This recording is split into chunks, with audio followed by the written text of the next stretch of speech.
A gasoline revolt against the Kremlin is about to begin in Russia. The population is seriously dissatisfied with the shortage of gasoline. Russian bloggers have expressed concern about the low effectiveness of Russian air defense systems near critical and military infrastructure. Analysts from the Institute for the Study of War have studied in detail Russian news publics after another attack by Ukrainian drones on a Russian oil refinery.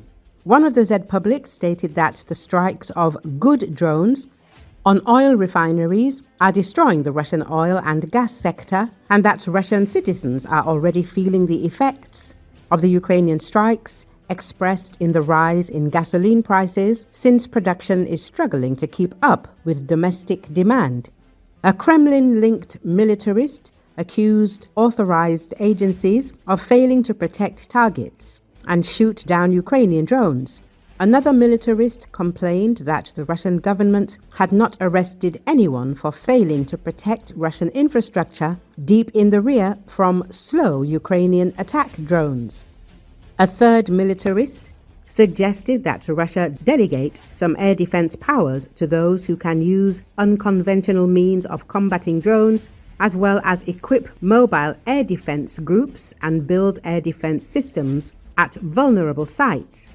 Russian war correspondents recommended that air defense groups arm themselves with small caliber anti-aircraft artillery and portable anti-aircraft missile systems, interceptor drones, and radars to detect and destroy targets at low altitudes. Z channels accused the Russian government of lack of initiative and incompetence and demanded that Russia increase the use of interceptor drones, small radars, and helicopters to prevent such strikes. They also suggested that Russia be inspired by the experience of BAR's drone units operating in the Belgorod, Kursk and Bryansk regions, and called for an increase in the recruitment of volunteers for air defense groups. The Russian information space has accused the Russian leadership of failing to protect Russian military infrastructure from Ukrainian drone strikes throughout the full-scale invasion. Ukrainian long-range drone strikes continue to put pressure on this existing hotbed of neuralgia in the Russian information space. Russians are complaining en masse about gasoline shortages and rising prices after a series of Ukrainian drone strikes on oil refineries. Kiev has found Moscow's sore spot and is hitting it almost daily. As a result, Russia has kilometer-long queues at gas stations, empty pumps, and record prices. This is the reality in a country that until recently boasted the status of an energy superpower, writes The Guardian. Russians complain about hours-long queues at gas stations. Sometimes you can't buy gasoline, even in queues.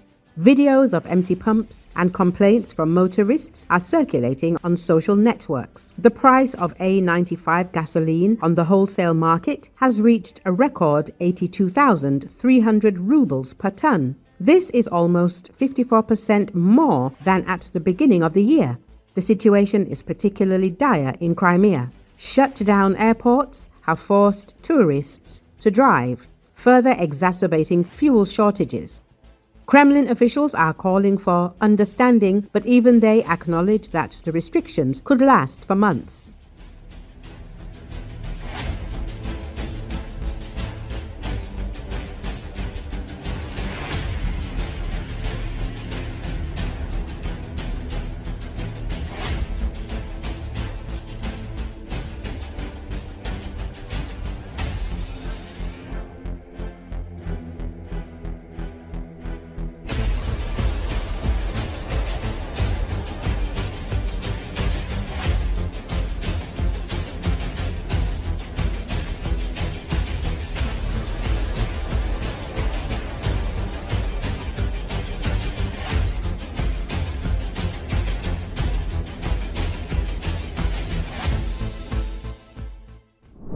Russians living in border areas are becoming increasingly apathetic about the war, and they also acknowledge that Putin will not agree to end it anytime soon.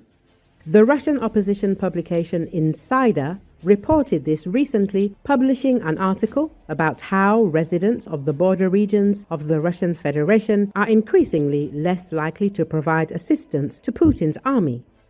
During a social survey of residents of Belgorod, Kursk and Bryansk regions, it became known that people do not believe that the war will end soon.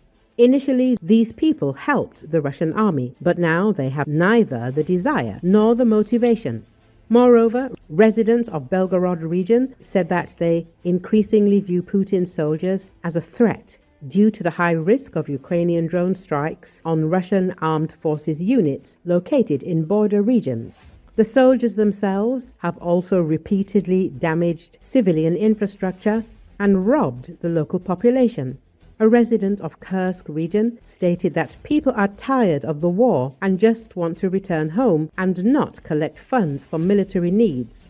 A resident of Bryansk region noted that Putin gives different interviews to the Western and Russian press, naming different goals of the Russian Federation in the war against Ukraine. Putin's attempts to play both media spaces may be misleading Russian audiences. Russian state and independent polls conducted in early 2025 showed that a majority of Russians support the continuation of the war in Ukraine. This suggests that people in border areas who are feeling the effects of the war the most are less supportive of the military action than those living in the regions far from the fighting. Recall residents in Russian regions along the Ukrainian border complain the area is increasingly uninhabitable due to the government's actions amid Moscow's attempt to establish a buffer zone, according to a call intercepted by Ukraine's military intelligence agency, HUR.